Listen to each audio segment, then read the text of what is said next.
Here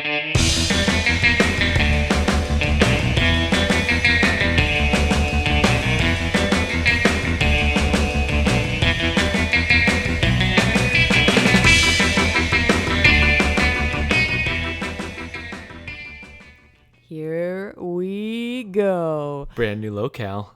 Yeah. We are coming to you live. Well, not live because this is pre-recorded, but let me rephrase that. We are coming to you from my parents' basement. Brand new location, brand new pod. On Here site. we go, baby. Here's the thing. We watched this movie, my movie for Ty, last night, and like an idiot, I was like, no, I'm too tired. Let's not podcast. And I kept pushing it. I was like, come on, Rach. Come on. No, come on. I'll forget everything. Come on. Let's do it. Come on. Yeah.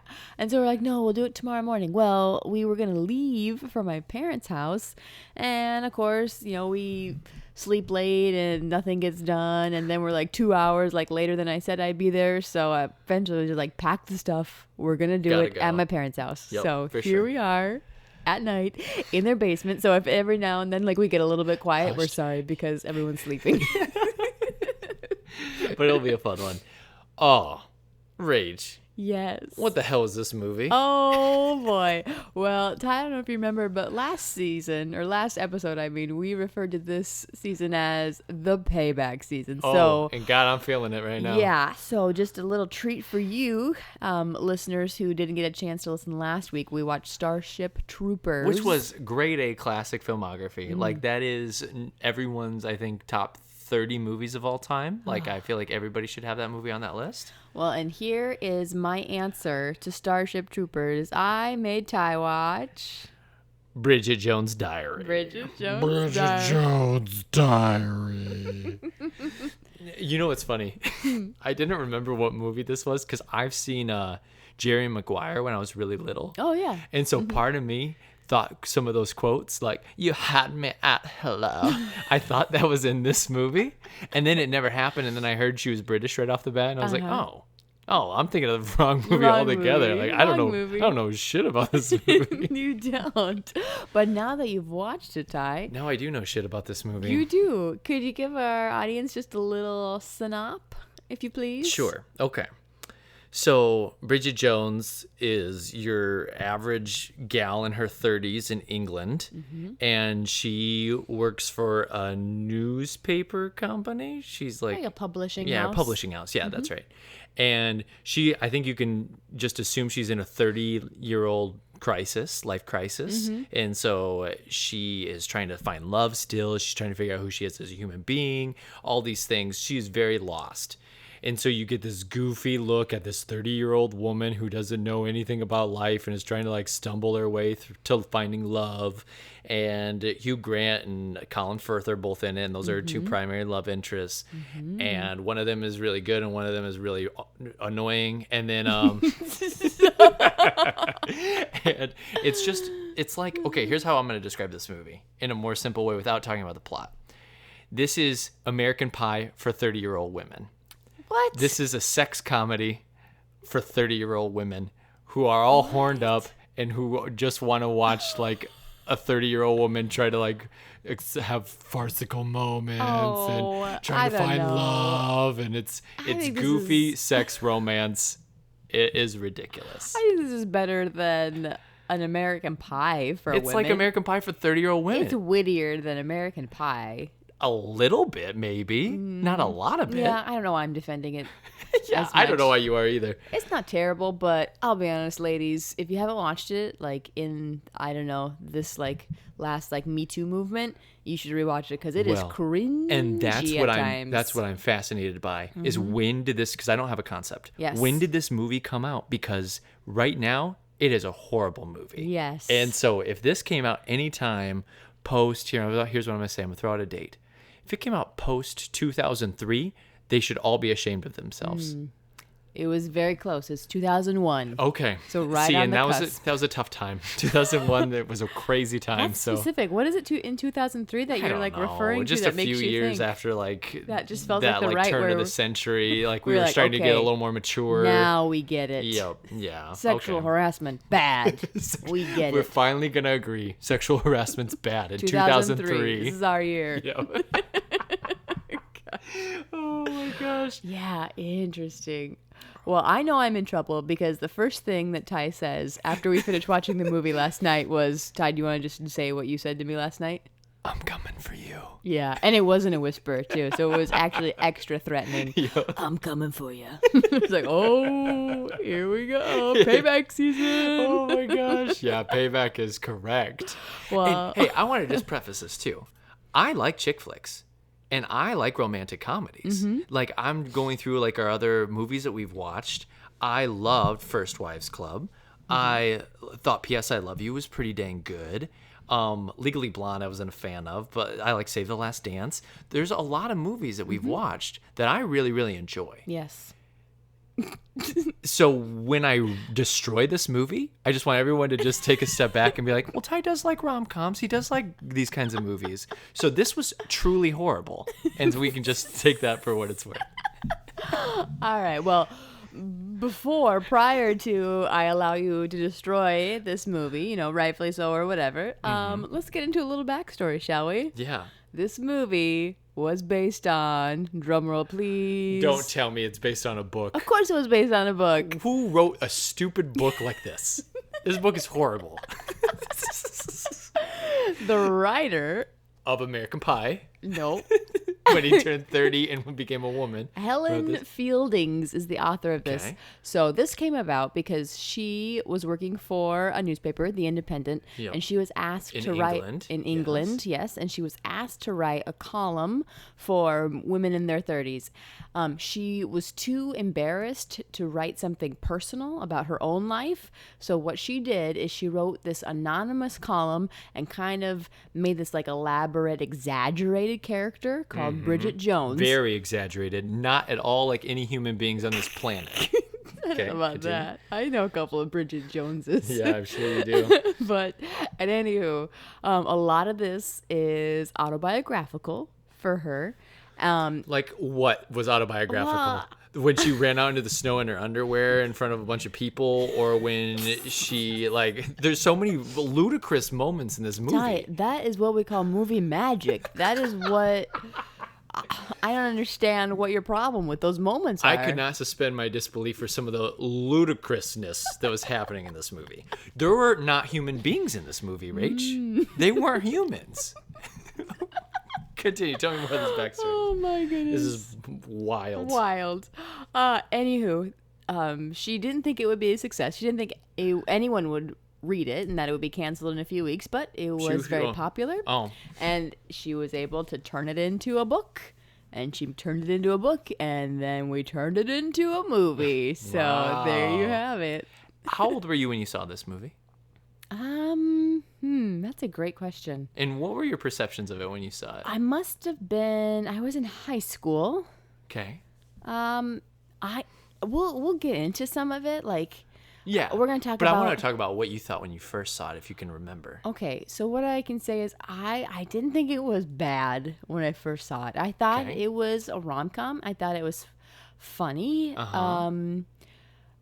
I remember, this sounds bad, I remember thinking that her character was a lot more overweight than she was. Oh, okay. Sure. And we'll get into that Yeah. about this character Bridget Jones and how she's always referred to as kind of plump and kind of portly. Yeah. And she's really not. No, not she's at all. really It not. kinda When I reminds watch me- it again, it's like she looks pretty healthy, to be honest. But it's fascinating how at that age and just based on some of the costumes that she wears and she wears Spanx a lot. They just always talk about her weight being overweight. And as a young woman, I thought yeah, that's overweight. But I'll be honest, now I'm watching and it's that's Normal. she's a woman. Yeah. She's a normal woman. It reminds me of in Love Actually, when the Hugh Grant's character has a Yes. secretary, and they always call her fat. Also or chunky. problematic. Yeah, and she's not at all. She's really No, pretty. she's not. And we call this chick fat the whole movie in Love Actually, and it's I love Love Actually, by the way, but that part just always seems silly Yeah. to me, and this reminds me of that in Maybe that capacity. it's a Brit thing. Maybe Brits are just really used Yeah, to their because women being very thin. They're the fittest culture I've ever heard of. I don't think so. Well, funny that you bring up Love Actually because one of the writers. I was so worried about this. I was so scared about this exact thing that you're about to say. You know what I'm going to say, right? I do. What am I going to say? You're going to say one of the writers was one of the writers of Love Actually. Richard Curtis, the director of Love Actually. Dang it. Hugh Grant's main man was the writer. I mean, of I this. wasn't like the craziest about Notting Hill, but Notting Hill was way better than this. I thought. And so, but that bums me out. And yes. And less About problematic. Time is so good. About Love Time Actually is fantastic. amazing. That's true. There are some real This is hits. a pooper. Well, you say You that. pooped it. But I'll be honest. Most of the world would disagree with you. And I'm sure they will. But 'cause then they're again, crazy. they also have seen this pre-Me Too. Sure. You're seeing this in a new world, and it's refreshing that you are Aghast. up in arms about this For movie. sure. That's great. I love it. That's fantastic. Resolution number 1. Obviously, we'll lose £20. Number 2. Always put last night's panties in the laundry basket. Equally important, we'll find nice, sensible boyfriend to go out with and not continue to form romantic attachments to any of the following: alcoholics, workaholics, commitment phobics, peeping toms, megalomaniacs, emotional fuckwits, or perverts. Yes, no, one of the writers for this was Richard Curtis, who is Hugh Grant's main squeeze. Yep. If you remember that from our earlier episodes. Hugh Grant was not going to sign on to this until they got the script right. And so he actually suggested, hey, why don't you bring Richard Curtis in to fix it? Because he just was not pleased with it, was not going to be a part of it until then. What did this script look like before Richard Curtis fixed it? Yes, fixed That it. is the most bizarre thing I've ever heard. I would just love to get a copy of that original script and see how problematic that one is. That's so great. Oh, funny. So the writer, I told you, was a little bit autobiographical. She has her group of friends in it, also loosely based off of her real life friends. The director of this movie is one of the friends, technically. Ooh. The author of the book and the director are friends in real life, and Yeah. so the director wrote in a character in the movie that is kind of. Did I say that right? The writer wrote in that the director is in. Does that make sense, everyone? Yeah, Do we all understand that? I think so. So, okay. Yes. So So the director- Renee Zellweger has two buddies. Yes. Moaning Myrtle from Harry Potter. It's not Moaning Myrtle. Okay, so it's the blonde. It's the other one. Her name is Shazzer. Well, yeah, which, by the way, have we seen Moaning Myrtle in anything else besides this movie Nope. and Harry Potter? Nope, and she was typecast because when she comes in, she is crying in a bathroom. Did you catch that? Yeah. And so that movie would have had to happen before she played Moaning Myrtle, right? What movie is she in Moaning Myrtle in Harry Potter? Which movie? I didn't. All of them? Number 4? 3? Number 4, she's in the thing because she's like, Harry, you gotta put the egg on the water. Look at the Well, bubbles. she's before that, though. We were introduced this on the first time we know her. Oh, in the second one because she got killed by the snake. So, yeah. okay, so number 2 came out maybe right around this time. She was really on fire. She's really old. Yeah, she's too old to She play Moaning plays Myrtle. a kid, but I didn't think that at the time. But Because now she that had ghost stuff on, she's you know, she's they're a ghost. ghosty. She's CGI. She's so young. Interesting. Yeah, you just slap a pigtail wig on her, and all of a sudden she's like, "I'm 10." But she's like, and then she plays a 30-plus-year-old. Fascinating. Yeah. Okay. Anyways, yes, the director, whose name is Sharon Maguire, her persona is the friend in this, which is weird. Wouldn't that be weird as a Yeah. director? Like your friend like wrote the story and it's like, here I am, and I'm not like in the best light. Like she talked about like not being super enthused at first when the book came out, that because she wasn't given permission, obviously, to like write this sure. character, and Yeah. it's an Yep. exaggeration. So she was like, I don't say the F word that often, or like my. Well, that's true. She's pretty gruff. Yeah, she's like, my husband's not that much of a jerk, or pieces like that. So, but eventually, I think she shared that she kind of liked it, Oh, okay. being a part of this phenomena that swept. She'll be eternally rewarded with the awesome pleasure that people will derive from watching this movie for generations to come. Generations and generations. Generations to come. There is another very famous story here at play that the author borrows a little bit from. Okay. Yeah, can you think of just the story of all this woman? Oh! There's I thought two you meant like men. a subplot is famous that she borrowed from. No, I get what you mean. just like the overarching, like there's a theme here, and there's a couple of clues in the story. Certain characters' names match you with say this their names? classical. The main... Wait, Cyrano de Bergerac? No. No. No. Colin Firth is in this film. His character's name is Mark Darcy. Oh, yeah. It's like Emma. No, Pride and Pride Prejudice. and Prejudice. There you go. Pride and Prejudice. Very good. You got it. Yes, his name is Mark Darcy. Oh, I did. Yeah. After And Mr. Darcy. Didn't he play Darcy in a Pride and Prejudice movie? He did, and that was one of the reasons why he got cast as this, because he's literally his character however many years later. Is that what Mr. Darcy's like? Because I've never seen Pride and Prejudice. Yes. He's very like kind of quiet and He's like kind of gruff. standoffish. He's proud. Okay. He's you don't know what he's thinking. You think that like, oh, he's very into himself, but then you find out later that he has all these pieces that he's done. He just doesn't. He's not very forward about it. Sure. He's very quiet to himself, very stoic. Yeah. That's the best Stoic word is a great word for for Darcy. So, yes. And there are other characters in there as well, similar to Hugh Grant's character, who are very much more like loud and out there and loving life type of Charismatic. thing. Yes, Yep. where you think is charismatic, but end up being kind of scoundrels in the end. Okay. So that is also, Pride and Prejudice was also loosely tapped Loosely into. based off of Bridget Jones' Diary. Yes, I Just so realized everyone as I noticed. started to say that, I was like, this is But the wrong order, you but I didn't say couldn't that. stop. But I like to just think You like knew where I was Pride and going. Prejudice was based on Bridget Jones' Diary. So anybody who likes the Jane Austen novel will like this one. Yes, Because that was its source material. that's what I said. Let's get into casting a little bit. So, Okay. you know Hugh Grant, obviously, didn't sign I don't in. actually know him. Have you met him? No. He's very charming. He actually wanted to jump into this role because it was so different at the time than any of the characters he's played. I think he's played more of these characters now, but before this he had only played charming good guys. And so he really liked being able to play like the scoundrel or kind of like the bad guy. Well, okay, let's break this down a little bit though. Okay. Because Hugh Grant in this role Mm-hmm. was Hugh Grant, only this time he'd grab her ass or he would like do terrible things. Yes. But he's still Hugh Grant. Like he's still Hugh Grant who's very charming and likable. There is some charm to it, which is And very conflicting. That was one thing that I did not like. And that's what I'm saying. Like one of them did well and one of them did not do well. I thought that Hugh Grant did not capture a scoundrel enough in this movie. To me, he was just Hugh Grant and only he was doing these horrible, horrible things. So it's all just on how he was like, how the actions the character was making rather than anything that he added to the role. But at the same time, I can kind of like that and respect that because I kind of like villains. They don't know they're the villains, you know? Yeah, 100%. So it's one of those things that as I say it out loud, I'm like, oh, you know, that actually was pretty good. I don't think he can be so far the villain that we don't understand like what the draw is or like why she's like, no, I'll be with him instead of with Mark Darcy. Sure. I also There is don't that. know if Hugh Grant can ever really truly be bad because I think he's too charismatic. He's just too charismatic for his own good. He's too Yep. charming, that devil. He is. He's a little devil man. It's funny, as I was watching interviews for this too, he very much is kind of the schmoozer of the group too. Like as they're sitting there talking, Renee's like, oh, Renee.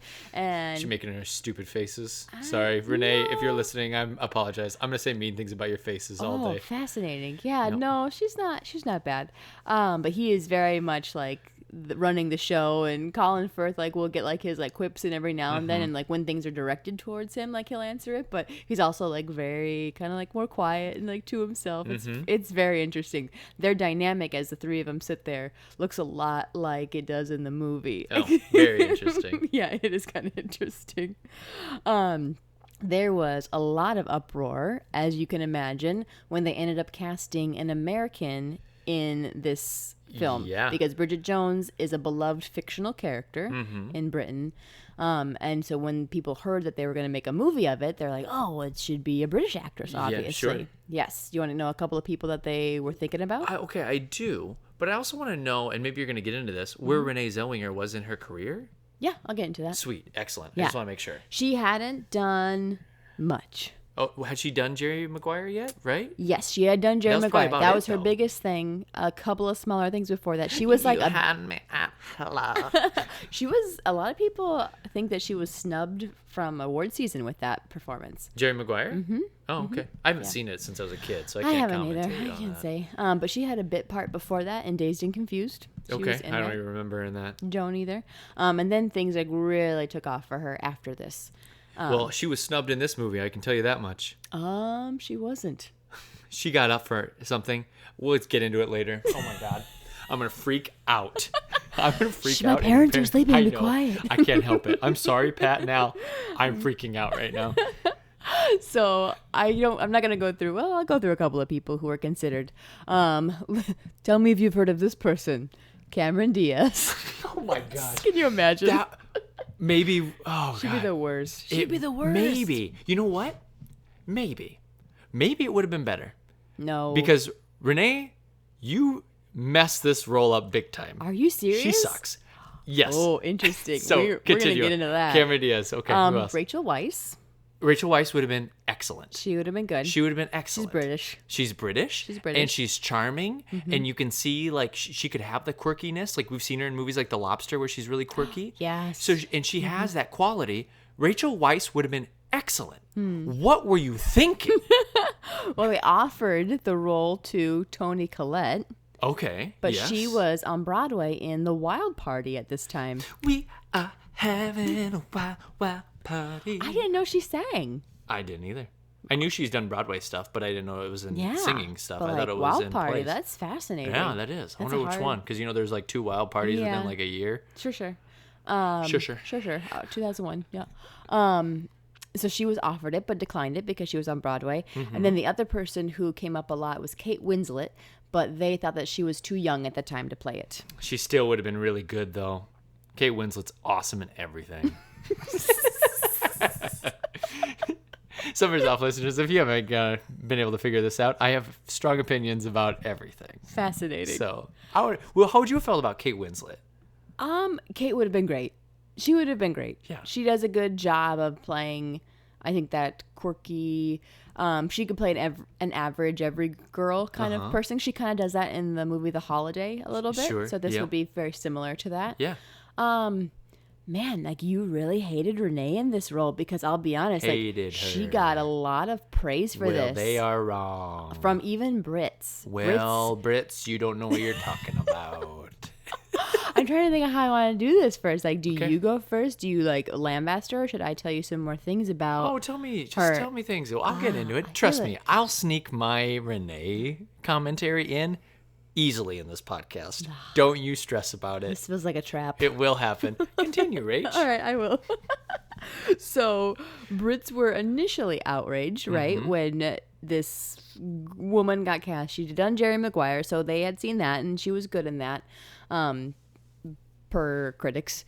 Yeah, until after the movie came out, then most died down because they thought that her accent was really good, and that just in general that she embodied the character pretty well. Her accent was pretty good. There were a couple things, though, that I caught. Yeah. And I was like, you missed it there. And so, like, there were spots, and I'm not a British dialectician expert by any means, but I heard a few things. I was like, wonky. Nope, that's not right. Not wrong. That's funny because I feel like the first time I saw this, again, not knowing a lot about dialects, I think I, for a long time, thought she was British.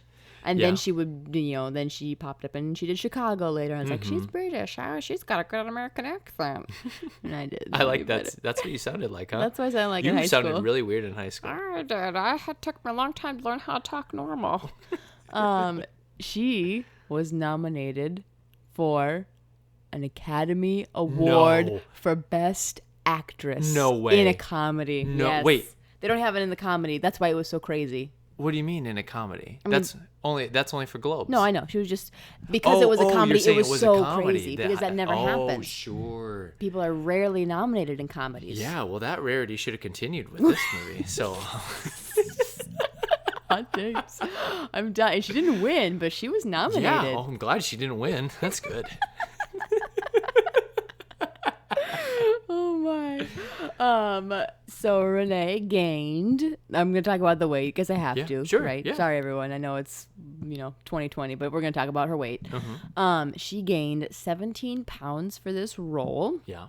and she did it by working with a dietitian, and she did this by eating 3 full meals a day, having snacks, and no exercise.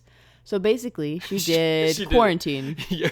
or a weekend at my parents'. She put on the COVID-19, She put on the- where nothing really changes in your life. You just besides you don't work out because of the pressures of society. Yeah. So she just lived her life, is what She you're saying. just lived her life. She lived her best life, and she gained. I wouldn't even say her best life, 17 because it doesn't pounds. sound like she was like, oh, I like how Tom Hanks said during League of Their Own, the Dairy Queen was the reason yeah. he put on all that weight. It sounds like all she did was live a normal life. She just lived a normal life. You for the know, most part. hey, that makes me feel really bad. What? Like for gals, you know what I mean? Like the pressures of society, like that you can't just live a normal life because you're going to gain 17 pounds and feel horrible about yourself. Yeah. That's awful. That is awful.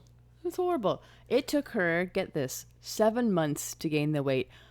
It would never take me 7 months to No, put on definitely 17 not. pounds. That's crazy, girl. Yeah, That's that is slow moving. My Yeah. goodness. I could do that in two. I feel like that means she got cast and she had something in the middle. Like, you know what I mean? She was like, oh, I have this little 30-day shoot I have to do. And then I can really start concentrating on putting on the weight a month out. That could be. 3 months prior to filming, she moved to the UK so she could live there and just start working with the accent. Yeah, that makes sense. Hearing it every day. She got a temp job at a publishing house. Oh, okay. Also to do a little bit of like field work. For a horrible movie, she did a lot of legwork. She really did. She That's really impressive. did. Like putting on the weight, going there, learning the accent, Doing the job. Which doesn't matter because all she does is type on a computer screen. answer phones, Yep. yeah, get into It's like the most, publishing. like I could tell you what you're going to do in the shoots, Yeah. but she got an actual job to learn all that. It's kind of like, how disillusioned are you that you don't know what an office job would be like? Yeah. Like, have you never done that's anything true. like that? That's a great point. What a spoiled little brat. Well, I don't know that, but I just mean like, I don't know. I just like, is it that hard to imagine? Yeah, you can't imagine unless you did it, Rach. Yeah. It was required. So at this job, she had a picture of her then boyfriend on her desk. And what was funny about it, because no one recognized her, people didn't know that's who she was. Okay. And so her boyfriend at the time was Jim Carrey. So she had a framed picture of Jim Carrey on her desk, What? which also added to like a little bit like, oh, she's kind of a weird, this new girl's a little weird. Well, I guess we'll be friends with her. Her accent's a little posh sometimes. That's hilarious. I actually think that's super Isn't funny. that fun? Yep. Yep. No one asked her about it because they didn't want to make her feel weird. And they were Why do you have a later picture of interviewed. Jim Carrey on your desk? So yeah, Weird and she went girl. by the name Bridget. So Bridge. So tell me about this picture. Oh, that was random. They were actually engaged. What? Yeah, isn't that weird? Isn't this I a never weird remember couple? that. What? Yeah, it is weird. They had met in not You, Me, and Irene. Yeah, yeah. I, no, Me, and You. What's Yeah, that no, movie? you're right. I think You, Me, and Irene is right. Yeah. It's the one where he has multiple personalities. Yes. And then she's like Jim the love Carrey. interest. I've seen that movie. It's horrible. Yep.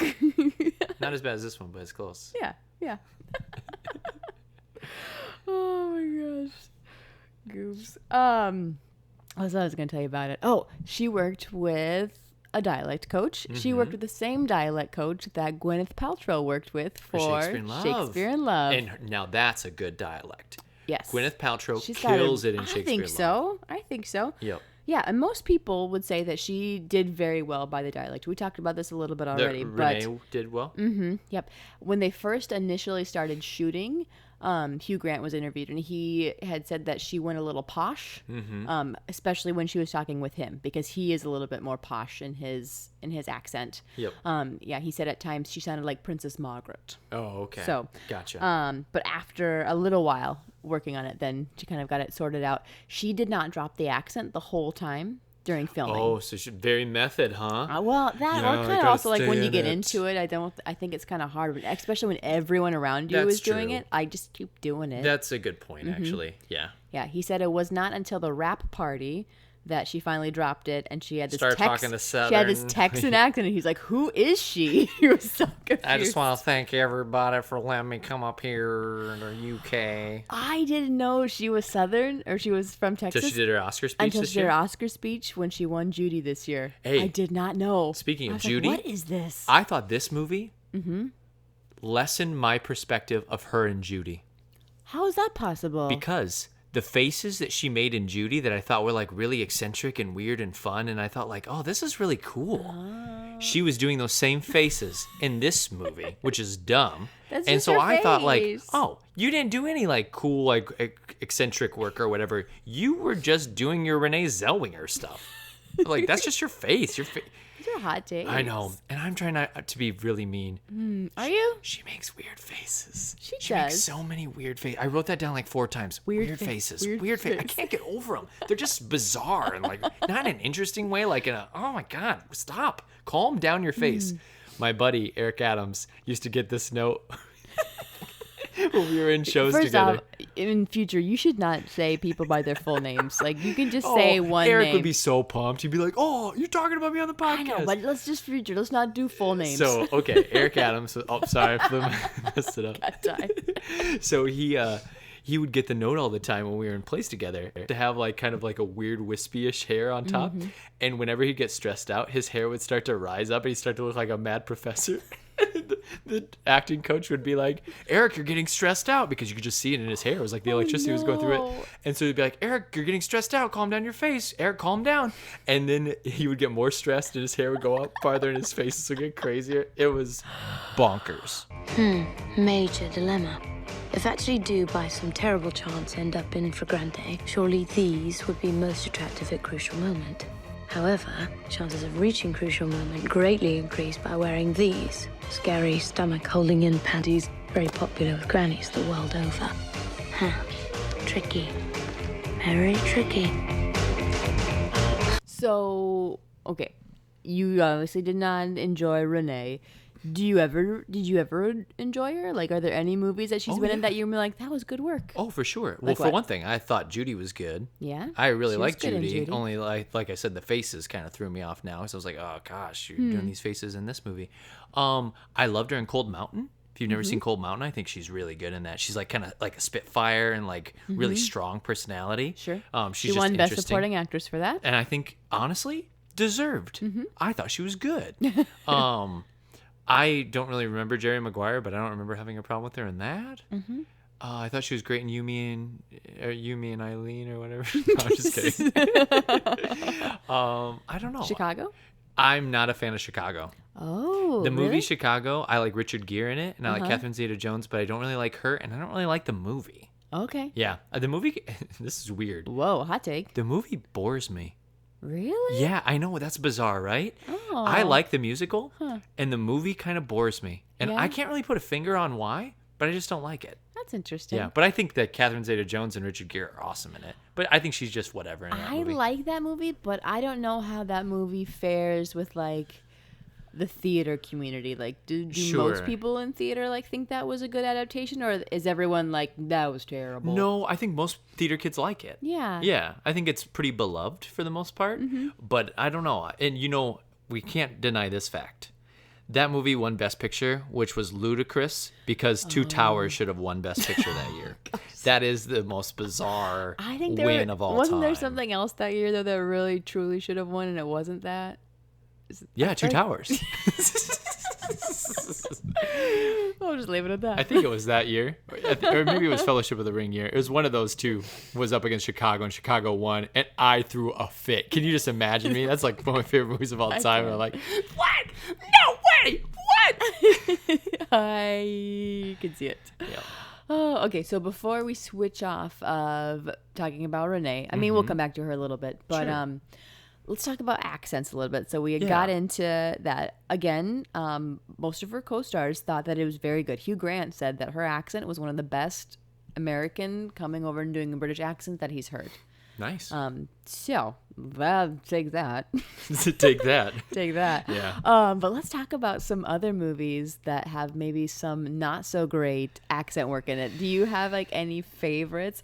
I did some research, and so I have a couple of ones that keep coming up, like a top Sure. 5. But I'm curious if just off of hand, if you've been watching any movies lately that really stick out where you're like, well, that was god awful. Okay. Well, I know people give one of my favorite movies a lot of guff. One of my all-time favorite movies, top 5 list, sometimes arguably number 1, is the movie Braveheart. And people give Mel Gibson and his Scottish accent a little bit of grief. Sure. And I'll be honest, I think it sounds good, but I'm not from Scotland. So, but to me, plain man, it sounds, the plain human, it sounds fine. Yeah. And so I don't have a problem with it, but I know other people do. Some other ones I know I've heard of. Julia Roberts did a movie one time, and she does British, Yeah. and it's really bad. I but saw I don't a little remember, clip of it. I It don't only got remember what movie honorable it is. mention. I don't know what it is either, but it's not British. It's like her with like a little bit of a lilt. Sure. It was not good. I'm surprised it wasn't on one of the listed ones. It was just honorable mention. Yeah. Another one is Dick Van Dyke does Cockney and Mary Poppins, and Yes. it's historically bad. That is one that came up again and again. And I'll be honest, like as a kid, I don't remember that being like terrible, but I suppose it's a bit comical. I don't know. But isn't Cockney a little silly? Sure. Like if it was really Cockney, we wouldn't understand what he was saying. Yeah, exactly.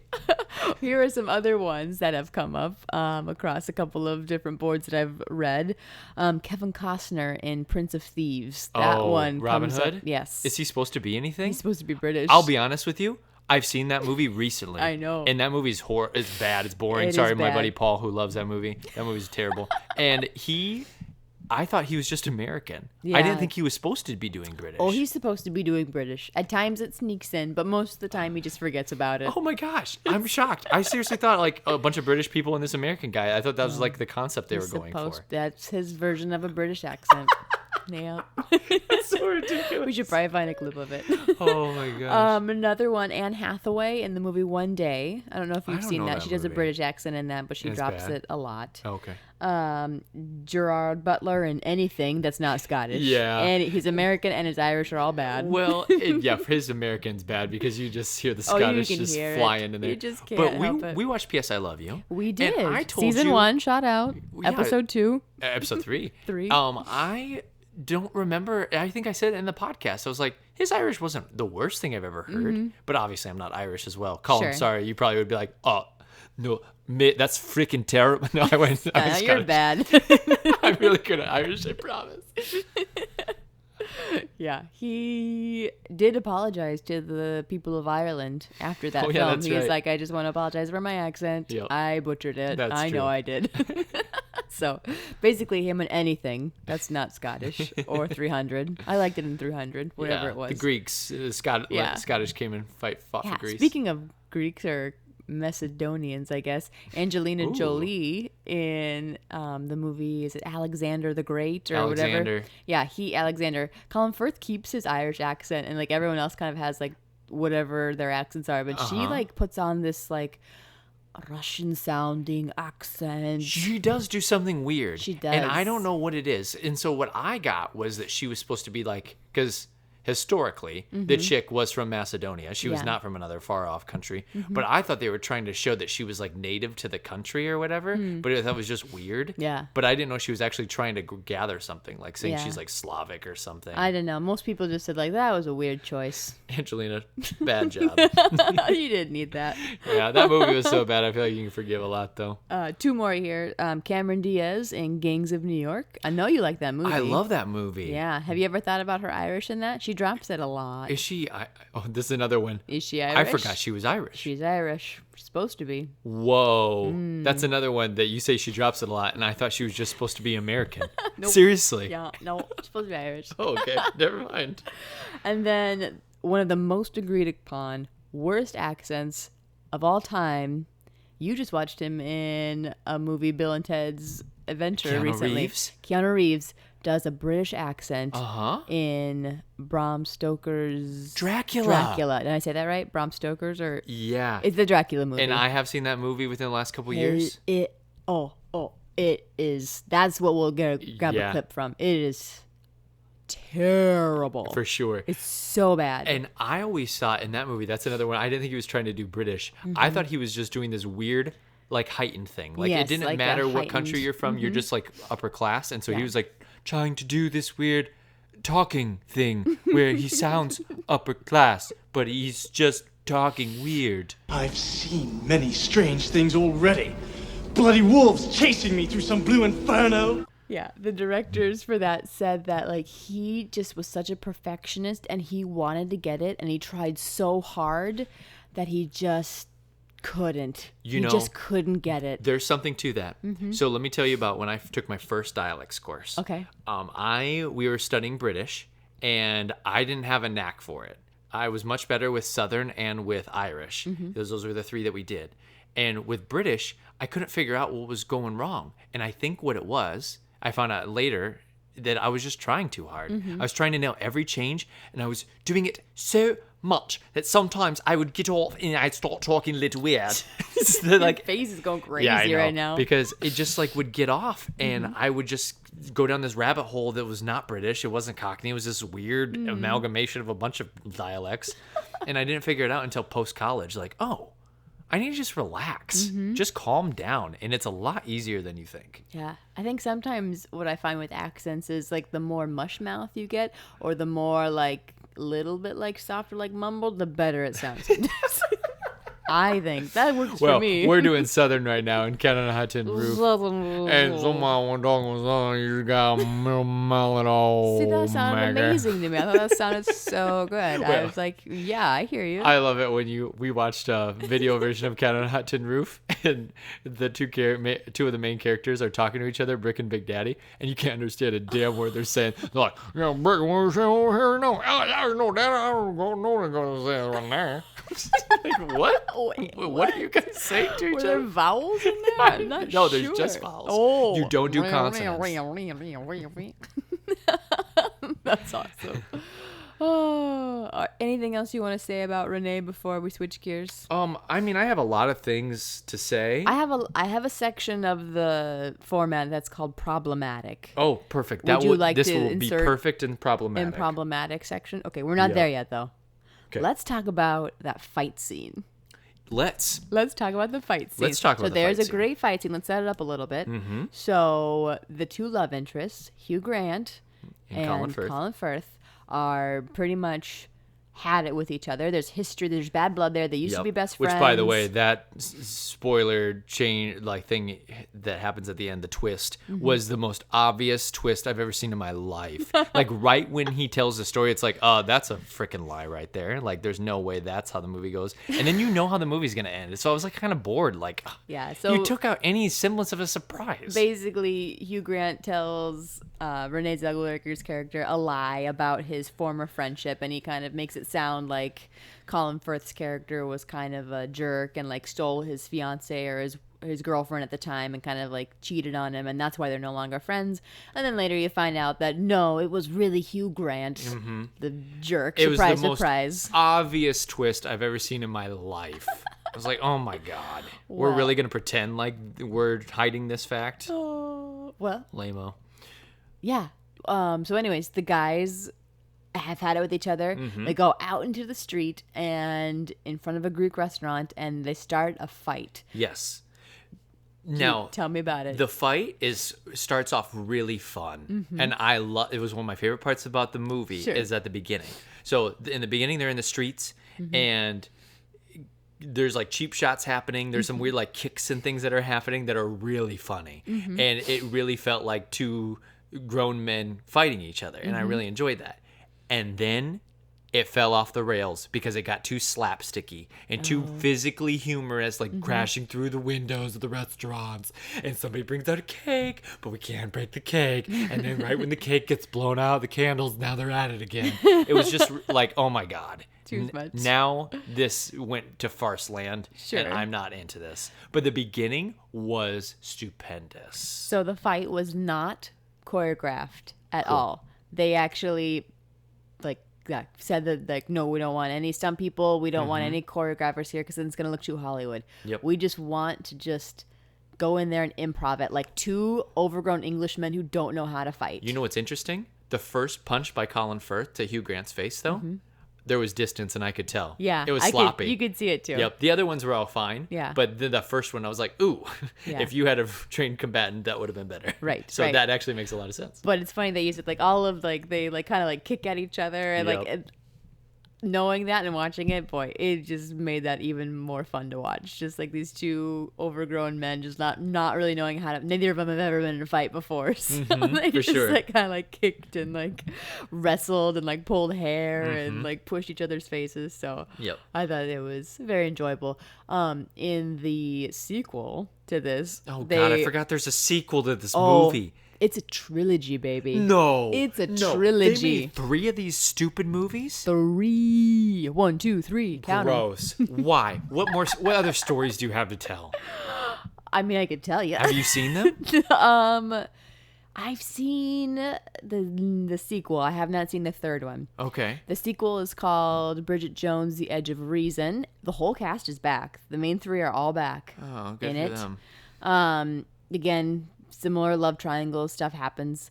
And then the third one is called Bridget Jones's Baby. And we don't have Hugh Grant anymore. He didn't sign up for it, but we have Patrick Dempsey Oh, okay. comes into it. And it's He's- kind of like a who's the father type Between of him thing. and Colin Firth? Mm-hmm.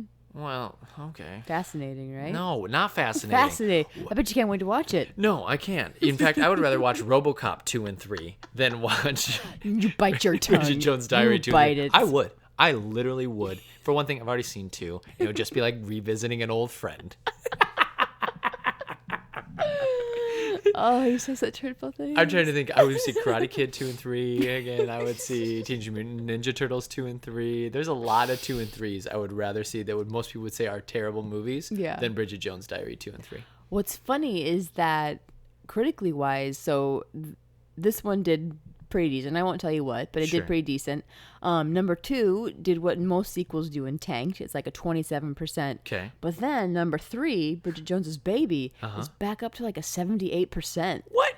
So it must be good. Well, it must be very good. I can already tell you're going to get a reaction when you tell me the Rotten Tomatoes score for this movie. So if, Get ready for if that was that. 78% for number 3, I'm terrified what number 1 was. Yes. All right, before I get into my fun little problematic section, Okay, because that yep. will probably take us home for Yeah. the rest of the night, probably. Buckle up. If you need a potty break, take it now. Anything that we talked about Hugh Grant a lot, Yeah. like in our last few movies, so I don't really have a ton more to say about him. Sure. So I kind of want to talk about Colin Firth a little bit. Sure, yeah. Things that you like about Colin Firth, performances that you've liked or you haven't liked, I can't think of one performance I haven't enjoyed Colin Firth in. even in this. Do you like him in this? I liked him. I thought he was by far the best in the whole cast. Yeah. I think Colin Firth's always awesome. Like I seriously, as I go through movies, I see the Love wheels Actually, turning. He's his good. story, the last time we watched it, I was like, his story was my favorite story this time, which, you have different stories in that movie Sure. that become your favorite. And so that was my story of the moment. I think King's Speech, thank goodness he won an Oscar. He deserved it. He's the best. I thought in this movie, what I really appreciated about him is that he didn't, like, he was very simple with being unlikable. Like, he was just, like, cold and there was a wall up, but at the same time, you wanted to know more about him. Sure. And Much like Mr. Darcy. Sure. And you felt bad for him with that other girl that he's, like, kind of engaged with, but you can tell, like, it's, like, pressured on him from family members and things. But, like, I thought that you felt for him when she was kind of being an asshole to him throughout Yeah. the movie. Or just being domineering and not Sure. letting him speak his mind or do his own thing. I really enjoyed Colin Firth. I thought he was charming and awesome. I'm trying to think, does he fall into the same trap of like always playing the same guy? Sure, A but little bit? I love that guy. No, I'm not saying it's a bad thing. Kind of like Tom Hanks. That's what I'm thinking. He's- Is he he like might a be- British Tom? What? He might be British Tom Tom Hanks. Whoa! Rach is just like saying the exact same thing as me, waiting for match it. you. It's so great. Dude, Yeah. that's a great comp. I think That's so, a right? great comp. Yeah, he kind of often plays this like stoic, upper middle class, Charming Brit. and funny still though, like, but in his Yes. own way, like He's not in an outward He's way. very good at comedy. He Yeah. is. and drama too, but like he has a wonderful sense of I like him in comedy. the Kingsman, and he's like action. He's kind of an action star in yeah. that. He kind of plays like a Jason Statham type character. Yeah, and he does. you know, when I first saw the trailers for that movie, I thought this movie's gonna be stupid. That was a bad idea. But seeing it and watching him in that too, I'm like, no, he's badass. He's awesome. So he can even do that. Yeah. So his big break was Pride and Prejudice. Okay. Movie wise. Otherwise, before that, he had done a lot of theater. He was discovered did. He's doing the best. Hamlet, of course. Oh, what a stud! I'd Yeah. love to see his Hamlet. But he quickly, after doing Pride and Prejudice, became known as the thinking woman's sex symbol. Ooh. Yes, the thinking woman's sex symbol. I like that. Is that what you want to be known as? Yeah, but I never would be. What do you mean? Hey, can we tell a story about the old ladies who we saw next door to our house? Sure. So there was there was a retirement party that we were Yes. asked to sing at, and we sang a couple songs, and they found out that I was supposed to play the Pierce Brosnan role in Mamma Mia, Sam. Yes. Yep. And they were like, "Oh my gosh, Pierce Brosnan, you could just go exit out of the stage door forever." Like all these things. They're like, "Oh, you'd be so charming as Pierce Brosnan." And they're just all about it. So I like to think I am the retirees' Sex symbol? sex symbol. The retired ladies. Yep, I know my crowd. Yes, you do. Over 65. Hello. Absolutely. All right, one more fun fact. I just keep pushing off this problematic No, section because hey, this is it's great. going to be. But this is a really fun fact, and it's also kind of a segue into the problematic section. So this section of my format is called wine. Okay. Yep. So the year after this movie came out, Chardonnay sales dropped by 7.5 million. Wine experts blame this movie What? because they feel like Bridget Jones gave Chardonnay a bad name. What did she say about Chardonnay? I can't She even remember. just drinks it a lot. Oh. It used to be. Okay, this is what they say. They say prior to this movie, Chardonnay was seen as like this sexy drink, and after it, it just was like this sad drink that like middle-aged women sit at home and cry Horny into. middle-aged women drink Chardonnay, not your upper classes. So Or sexy people. That's a thing. Oh my gosh. Isn't that interesting? That is fascinating. And I wonder if like wine experts would still stand by that. If you were talking to somebody, you'd be like, "Oh, drinking Chardonnay, huh? It's too bad about that Bridget Jones fiasco, The Bridget huh?" Jones dip of 01 really did a number on our sales. I always drink Sauvignon Blanc now. I'll never drink Sauvignon Chardonnay. Blanc. I always have to say it like that because No, it's I so like it. Sauvignon Blanc. See, and that's funny because I feel like watching shows like Mad Men, I would drink more like scotch after watching Mad Men. Yeah, but Don Draper is so cool. He is. Bridget Jones is not cool, but that's why she's a beloved character because she's so relatable in a Sure. lot of ways. She's so goofy and Yeah. just like an every woman. That's true. So yeah, Chardonnay is not sexy anymore. It's just like milk. Well, I think what maybe they were trying to say though Mm-hmm. is like this 30-year-old's trying to be sexy because that's something she's trying to do the whole movie. Mm-hmm. Sure. And so maybe by drinking Chardonnay but failing at it, like that was part of the commentary. But I'm probably also giving the movie too much credit, and I don't think it really thought about that. It's possible. It's possible. Great segue. Other things the movie didn't think about was the problematic story between Bridget Jones and her boss, Hugh Grant. Yes. Cringe, cringe, cringe. So cringy. And here's what I'm going to say. There were a lot of aspects of this movie that almost in totality made it cringier than Never Been Kissed. When she has that inappropriate relationship with her Oh, teacher. yes, that is very But that's just like one similar. aspect of it. This is like, it just you keep getting thrown in your face inappropriate relationships and like cheating and infidelity and things. And we like try to make it into a joke and it's not funny. It's just dumb and it makes you feel weird and bad about everything. Yeah.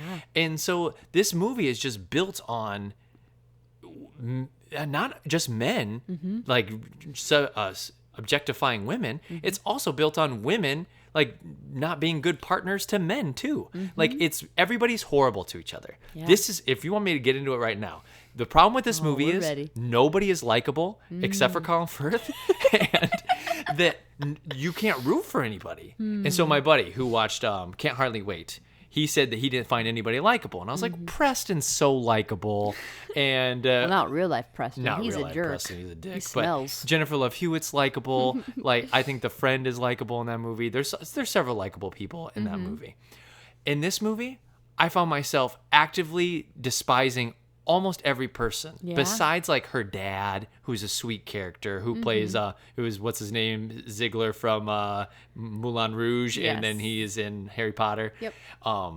And Colin Firth, obviously, and that was kind of it. They were really the only two characters I liked. Yeah. And so the problem in this movie is you have like guys smacking her ass, and she's like happy about it, and she's like, "Yeah, this is great." Kind of. I mean, you gotta remember too. Like, this is unfortunately the tone and like the climate, like where like that's the expectation for women to. They just did that, and it wasn't a thing. Like, you didn't want to be the person who made it a thing. You know, I don't want to get like too deep into this, but like you say she doesn't want to be the person that makes it a thing.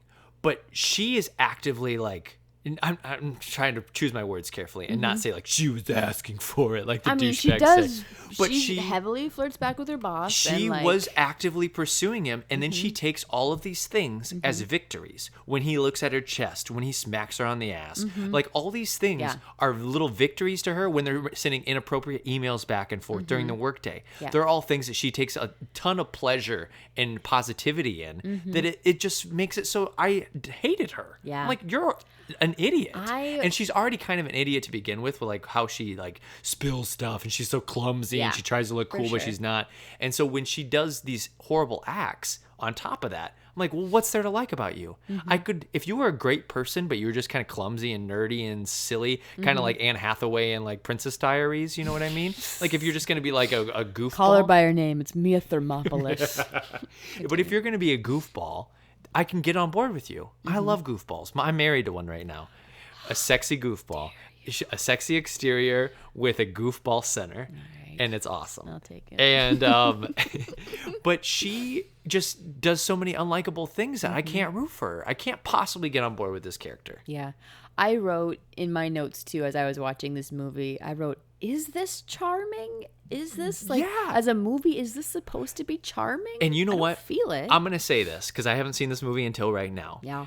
If I would have watched this back in the day and thought it was charming, I would apologize to all the viewers right now that I'm sorry that I was not mature enough to recognize that this movie was stupid. Because now I will say it is not charming. Yeah. It is ridiculous and it's not cool. Yeah. Well, I mean, it is so problematic, so much so that the author of the book has now since rewritten part of the diary of Bridget Jones, but now Bridget Jones is reflecting back on that time period, Sure. and she rewrites it with a Me Too focus and a feminist focus on it. So Interesting. it is interesting. Well, here's one thing too. Like the movie just is overtly sexual about like random stuff too. Like her mom who's like sexually deprived, and she's got this egg beater thing, and she like whacks off this egg beater thing that then spews out white liquid, and it's like, what are we doing here? know. This is a South Park Part of me is episode like, now? is this Like, what's going on? Is it like British comedy? British comedy's drier, isn't Horny it? 30-year-old women was your no. target audience. I'm telling you. It's weird. Women can be raunchy too, Ty. And you know what? I love Bridesmaids. Bridesmaids is raunchy done good- right. That is awesome. That is a good one. Good job. But this was raunchy done wrong. Yeah, this was so many lawsuits waiting to happen. Yeah, and then there's many. there's moments that happen that don't even make sense too. So Hugh Grant gets engaged to a woman from New York who he's never actually officially dated. They're just sleeping together, and then all of a sudden he tells her like, I'm engaged to so and so, and she's like, oh. And we're supposed to think like this person's that big of an idiot to just get engaged to somebody that they've been sleeping with for a couple of years, like jump 4 different steps. And then also when she stumbles upon this person in the bathroom, Yes, when she walks in, she walks into finds this out that lady. he's cheating on her. Yep, she's been seeing Hugh Grant, and she like told him that she loves him and everything. Like, but they're not officially like boyfriend and girlfriend. She figures out because there's a coat hanging on the wall, and it's a woman's coat. When she's about to leave his apartment, like, oh my god, there's somebody else in this apartment right now. She runs upstairs. She opens the bathroom, and the girl is just sitting there so nonchalant, like she doesn't even care at all. And then what's her comment back to her? She's not. Oh, I thought you said she was thin.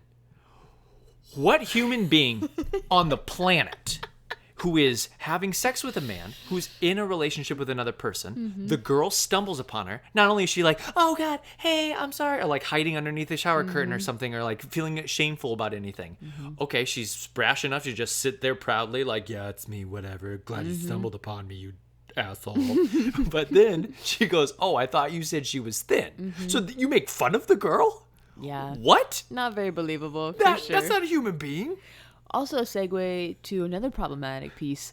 Her weight. She's not fat. No. I was so tired of hearing all these people like, hey, chunky. Hey. Like, oh my gosh, you guys. This was is terrible. ridiculous. This is no wonder we have issues with weight. Like, because this is crazy. If Renee Zellweger in this movie is going to be considered fat, like we're like, oh, she's a little chunky or whatever, then I don't know who is skinny in this world. Like there's like 2 percentile is like the girls who are skinny. It's just yeah. Another problem I have is, when are we supposed to figure out that she's fallen in love with both of these guys? Like, it just happens and you're kind of like, okay. So, yeah. Especially the Colin Firth character, Mark Darcy. Yeah. It happens and you're like, I mean, I'm glad it did, but it's like I don't see your character making that like on and off switch. It like happens one night as they make dinner together. All of a sudden she's like, I'm in love with you. For sure. Yep. I've like, so that just also makes me think like, girl, just you gotta love you before you love someone else, man. sure. You're crazy. You are looking to fill a hole. And I think that's kind of the theme of it, actually. Yeah, it is. Unfortunate. That's a great point. She like never takes time to better herself. She never gets there. She's single and she's moping always around or a whatever, mess. and she's never like, you know what? I'm gonna work on me right now. Forget No. about boys. Whatever. I don't care. It's always to get a man, Yeah. or to get over a man, but she never is successful with it.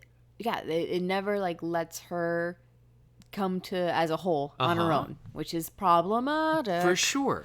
Okay, another huge problematic moment for me. Yes. Not a fan.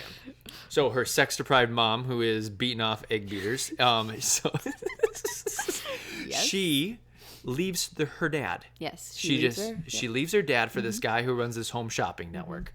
Okay, that's She leaves her husband, leaves Reggie her Jones' husband. dad. Yeah. Yep. And okay, that happens in life, I guess, and that's really sad. That's a really sad storyline. And then she comes back, and her dad takes her back right away. Yeah. Like he doesn't even say like, "I'm willing to give this another shot." That's all I needed. I didn't need you to be like, "Oh, sweetie, of course I'm going to take you back. Like, this is a sitcom, and I'm glad to have you back, sweetie." Yeah. And kisses and everything's great. And then her mom's allowed to, like, be nasty to her again or, like, try to give her advice on things. Like, no, Mom, you don't get to give me advice. You just left your lover back for dad. And, no, that's not how this works. Yeah. You have to work to get back into dad's graces. And she doesn't work at all. Apparently she just says, not. I want to be back with the family. And her dad's like, okay, it's good to have you back. Come on.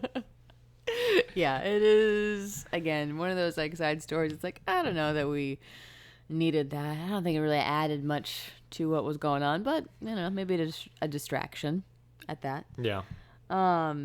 Yeah, I have another problematic issue, but it's at the end. Okay, go for it. Okay, so in the credits, Oh, yeah. there is a flashback. So, so a little bit of backstory between Colin Firth's character and Renee Zellweger's is they knew each other growing up, and she was like a little kid at their house or whatever, and she used to play around. He always says you ran naked around my yard when you were 4 and I was 8. Yeah, you like played in our pool or whatever. And that's the thing, you know, their moms keep bringing it up, and it's really embarrassing. But yeah, so in the credits, they like create this like montage, this like old like movie montage of that. Like we're supposed to imagine that, oh, this is what that would have looked like in home videos. And it's weird that the little girl that they have is, I mean, she's probably 4 or 5. Yeah, yep. And it's just, and it's strange because his character is like 4 years older, so he's like 8, right? Yep. And which I thought the character they picked, I did think he looked like Colin Firth and like had I'll be some honest, qualities. I thought of it him. was just fine until like they took it literal and like the little She girl was like gets running naked. around without clothes on, and Yep. then I was like, oh, I feel weird. Why? Yeah. And to have like the 8-year-old boy like have to act like look at her like, huh, interesting. Like I was Yeah. like, oh no, Yep, oh that's no, weird. stop. Like that. Too Ugh, far. I was cringed And out. here's another problem with that, and I'm just going to bring it up from a story perspective because I have a huge issue with this as well. When she's a little girl, so you're supposed to think like they're a lot like how their characters are when they're older, right? So you're supposed to think Bridget's very similar as a young girl as she is as an old girl. Same with Colin Firth's character, Darcy. And I got that with Darcy's character. With Bridget's character, it makes no sense because what Bridget does is Bridget tries to look cool, but she ends up being really clumsy and like silly. And in past Bridget's like so in control of herself and like, I'm gonna do whatever I want. I'm gonna eat this huge chunk of cake, Which and I'm I'm gonna get chunky. Yep, 'cause I'm gonna get naked because I'm crazy and wild. But that's not her personality. Bridget's personality is like, I'm gonna try to be cool, but I'm gonna fail at doing it. This little girl is like, no, I am who I am, and you can just suck it. You know, like so it doesn't even match up character wise. It was just a misstep. I did not remember that Yeah, from when I watched it. I was like, you- I've never seen this. Yeah, when it was going, Rach was like, I don't remember this part. I was like, I don't know what we're watching right now. This And then the little feels girl gets naked. So wrong. Which why do we have to show her naked? Couldn't we have just seen? No. Couldn't we have just seen her like give eyes or something and like look like she's gonna pull off her dress? And you're like, oh, this is when she got naked. You don't have to actually show her. It is very, yeah. Oh, it was wrong. It was so wrong. It made me. Oh, this is a gross thing to bring up. It made me think about all the sickos out there that It like does. have that movie. It does. Ugh. Oh, Sorry, guys. Sorry, it got serious. It got really dark. But that's what this But that's movie what I led thought us. about. This movie left us on a very dark note. Yeah, We're I like, kept thinking of all the pervies that own this movie in their collection. disgusting. On a positive, they're thinking about making this a musical. I feel like this is the pattern for all my movies. my They're off gosh. of books, and we're going to make it a musical. Yeah. I can say that about at least 5 of my films. You know what? I will not be shocked in the least if this becomes a musical. I think But there's here's what I would potential say. for it to be okay. You know what you should do instead? Rewrite. You should make a play version of Love Actually. And that should be on Broadway because that will actually sell and people will love it. But Bridget Jones' Diary probably will become a musical, and it'll become a musical where I think 2 songs are good and I like begrudgingly kind of like it. Yeah. But yeah, it's a major problematic If situation. they rewrote some think of the they problematic they pieces, have to at this would point. you rather be the Colin Firth character or the Hugh Grant character? Oh gosh, that's interesting If because they rewrote it, if it wasn't so cringy. Yeah, because Still I- problematic, but maybe he's not her boss. Maybe he's just like just a jerk around town. can I say it depends on the songs? I think I would probably like to play the Colin Firth role because I imagine he has more of the ballads. But I think the Hugh Grant role would be more fun to play acting wise. Oh, acting wise, he's a hoot. Yeah. He's Yep. he's a good time. I would agree. Do you want to play Bridget or you want to play her mom? Or one of her buddies. I want to play Bridget so I can like eat these 3 meals a day and snack and whatnot. everybody It's can call fine. you Everyone fat, can call me and everybody fat. would be like, "Oh, "What?" she's so brave for putting on those 17 pounds in 7 months." Rach wow. is one of the prettiest girls I know, and we're all going to call her fat. This is like Jan and Grease all over again. It's just like Jan and Grease. Flashbacks. Yes. Oh, I don't remember. I was going to say something, but I can't remember. You just spitball for a while. It'll come back to me. Do you want to hear any more about this musical, or is that? I mean, do you have more deets? No, that's about Oh, it. okay. It's still like in the works.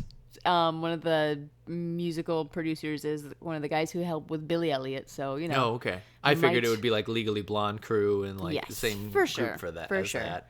Mean Girls. Yeah, no, the only other thing I have is to tell you about budget and then do the critics' consensus. Okay. So, do you have any other pieces that you I have, want to like, just I just get have like into? personal questions Sure. to you, but I'll hit that towards the end. Okay. You go ahead and go. Okay. You don't want to talk about those now? Well, I feel like that's how we end I mean, the show. I kind of do. Oh, I was going to ask you about diaries. I was gonna ask you about I'm gonna ask you diaries. about diaries. I You asked you little first. devil. I asked you first. Okay. Did you have any diaries growing up?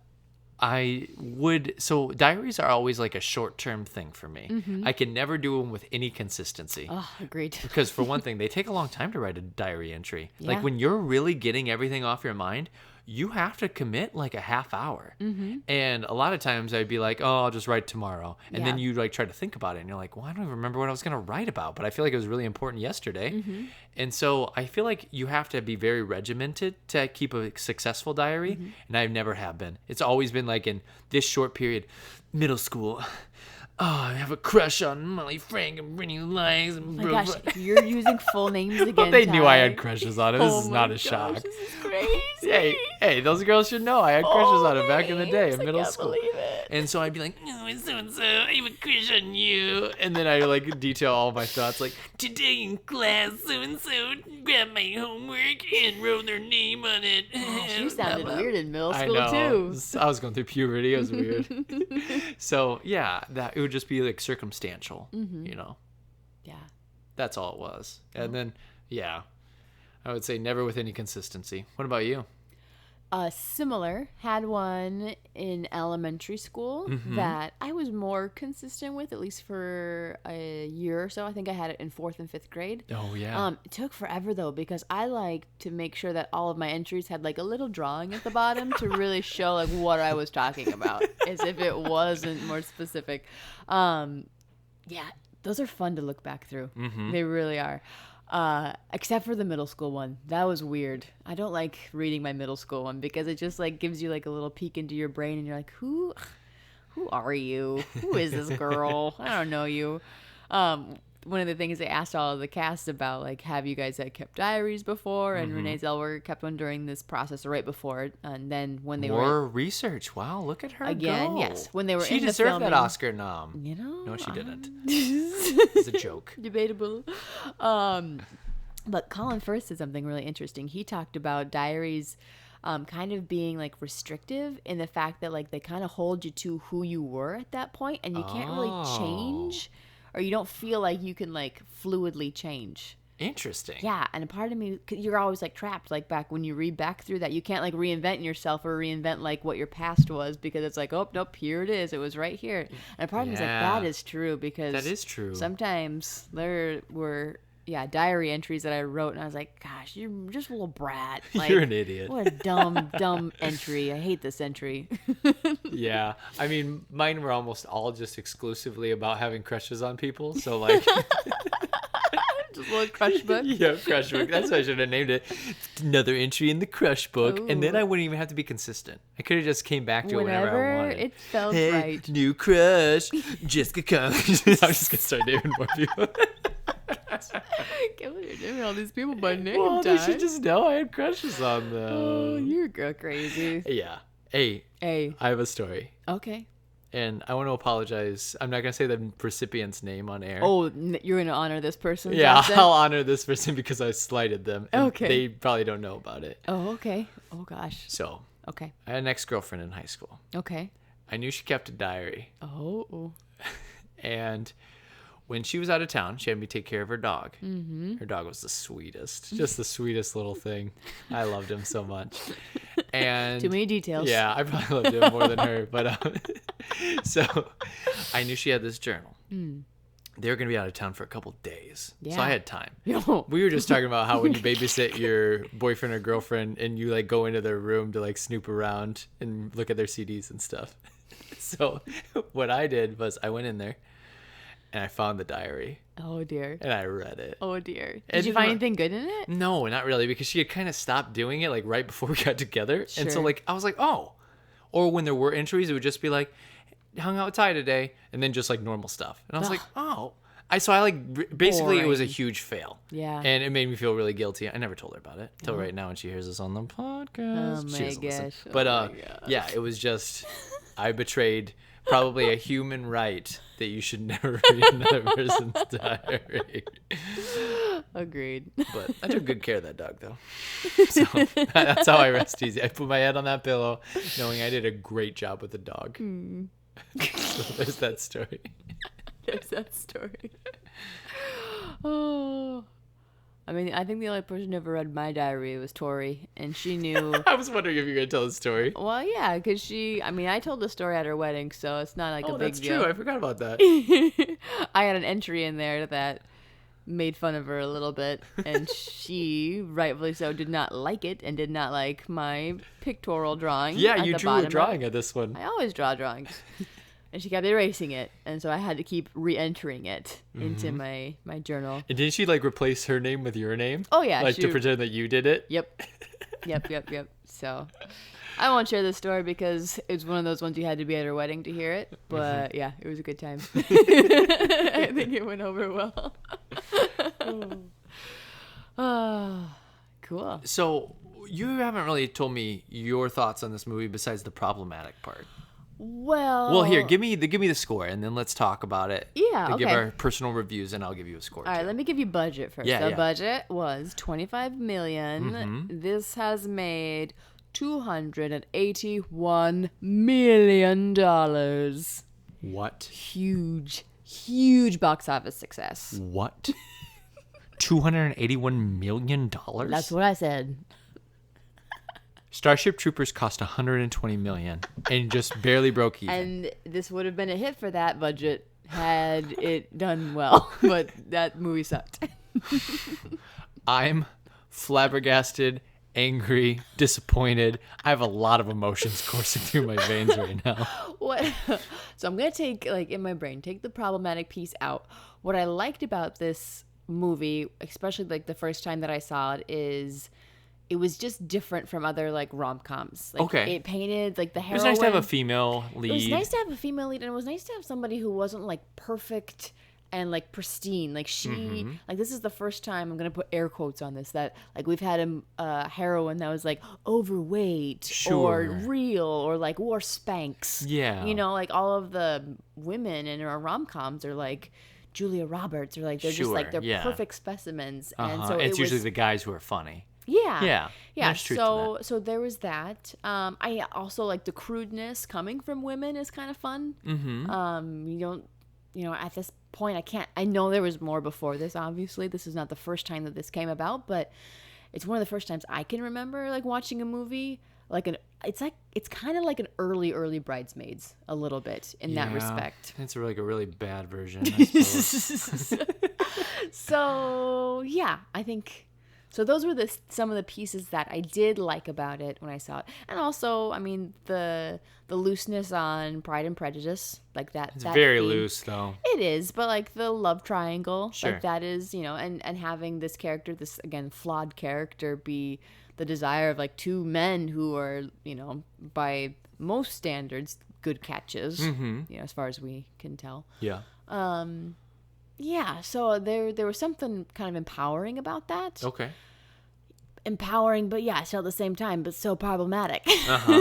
Just when you get into the story. But, see, and I think all those factors would have been cool if they would have done it right. Yeah. I think that the overt sexuality of the movie, I think that some of the crassness, some of the ridiculous, farcical nature, I think all that just lent were you itself. offended? At No, times? I wasn't. Was it crass or more offensive than wasn't- Starship Troopers? No, it wasn't that kind of the crassness just didn't work for me more than offended. I would not say offended at all. Yeah. But it was more just stupid. Yeah. I found myself rolling my eyes every 5 minutes in this movie. I'll be honest. I think you came into this movie with a bad attitude. No, I think I didn't. you came ready to hate it. You did. No, I didn't, because I had forgotten Colin Firth and Hugh Grant were in it, and I really love both of them. Sure. And so when I knew they were in it, and we had just seen Judy not that long ago, and I had thought that Renee was really good in Judy, and I was like, oh, this is gonna be fun. And I know I joked around about it last week, but I did not expect to hate it this much, especially when I got the vibe that this maybe was the Love Actually person. That crossed my mind. Oh, yeah. Could you Towards the tell a little beginning, bit? I thought, oh, is this kind of has a little bit of the same director, Notting Hill, Love Actually isms in it, but it's lacking all the charm. Yeah. And so part of me was just no, it's probably just a copycat. That's kind of what I rested with. Sure. Oh, it's just a copycat of those movies. It's similar quality, but it's not the same. Yeah. Interesting. So that was my.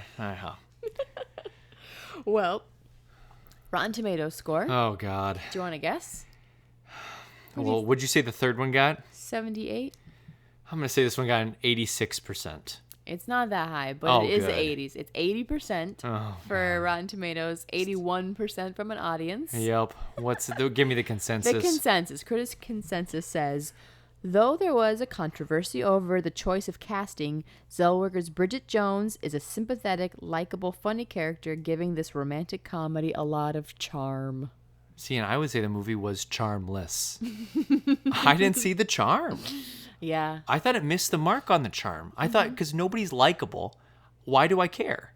I don't. And so, yeah, there was no charm. No charm. That's my argument. Yeah. I mean, I wrote, is this charming? I think I'm still, the jury's out for me. I Okay. think there were moments that could be charming, but if you have to question in the middle of a romantic comedy, is this charming? It's probably not. Okay. Usually they hit you over the head with it. I'm going to give you my review and my percentage. I'm ready. And then I want to hear your percentage. Okay. So I already started thinking about it. I don't know. All right, so here's what I have. Like the end of this movie, Bridget does indeed need a new diary. Hopefully filled with reality instead of 30-year-old ridiculousness of what it was like to be a horny 15-year-old. 28%. 28%. Yep. So similar to my Teen Wolf. Oh, That's sure. where my Teen Wolf is That's at. way too low for Teen Wolf. You Is need to it? up that score. This was lower than Halloween 3 for me. And it was just higher than Ladybugs and there's another movie I have really low. I don't remember what it was though. Yeah. I am going to put this somewhere in the 40s. Okay. I'm going to say 48. 48%. Yeah, I'm just going to throw that out there. Close That to feels good. 50%. Wow. Yeah, it is close because there's enough good things about it and there's enough people in it and acting that I like and enjoy. Yeah. But it's just some of it is based on when this movie came out. If you were making this movie today, you couldn't because you would have to rewrite it and you would fix so much of this. Like you would still take the Yeah. source Oh, for material, sure. but you would adapt it. So yeah, I think there's something about it. Obviously, there's something about it because it's a trilogy and it's done well. And here's the thing: the other movies in the trilogy have done almost just as well as the first one, Box office financially wise? wise. Yes. Who is going to these horny 30-year-olds? I already answered They my own do question. much better Now they're horny 40-year-olds. across the seas in the UK and so forth, but yeah, people love them some Bridget Jones. Well, it is a thing. I'm glad that you guys found a movie that you enjoy, is what I'll say. I'll just leave it there. I'm a nice guy. Try to be more Colin Firth-like, more stonish. More stoic. Stoic. That's what I meant. Stonish. Like a stone. Like a stone. Very Just ready to do now. all right, Mr. Stone. Oh, hey, you better think about what I don't think I know what my next movie is. Well, do you want it to be a here. surprise, or do you want me just to point at you and you just say it on the count of three? Well, Ready? hold on. 3, Hold on, just 1 second. 2, 1, go. Goodfellas. Goodfellas. Whoa. Yep, we're gonna do Goodfellas. All right, I'm actually really excited about this movie. Are you? I am. I think So- it's supposed to be good. So Yeah. It's called Goodfellas. But Of course, if it's gonna be it's good. Payback. Yeah, payback season. Payback season. No, I think you're gonna like this one. Yeah, We'll see. we'll see. I'll I'll show you. Yeah, I'm gonna make a hot take right now, but don't like it out of spite. Well, don't say it then, because you know I can't help myself to be spiteful. All right, I'm gonna whisper it to the audience so Okay. you don't hear. I'll back up. I'll Okay. wait for the mic. Well, I take my ears off. I think Rach will like this movie. Is that all you said? That's it. Oh, I can hear you. I'm gonna say something else. No. Cool. All right, Goodfellas next week. Next week. Hey, thanks for joining us in my parents' basement. Yeah. Hope that they didn't sound too echoey, but we'll be back in the closet next Soon week. enough. Soon enough. All right. Bye, guys.